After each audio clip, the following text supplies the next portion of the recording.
আমাদের বড় ভুল, আমরা ইসলামকে চিনি হুজুর দিয়া। এটি মারাত্মক ভুল। আমার উল্টা হওয়া উচিত ছিল, হুজুরকে চিনবো ইসলাম দিয়া।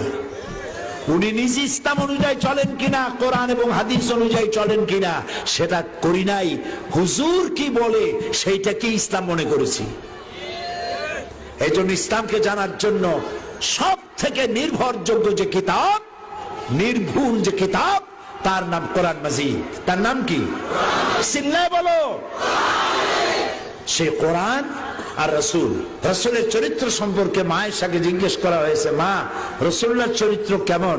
রসুল্লাহ বলেছেন, কোরআন পড়ো নাই? কোরআন তো পড়েছি। কোরআন যদি পড়ে থাকো তাহলে আমার কাছে রসুলের চরিত্র জানতে কেন এসেছো? যেটা 30 পারা কোরআন সেটাই রসুলের 23 বছরের নবুয়তের জীবন। যেটা রসুল সেটা কোরআন, যেটা কোরআন সেটা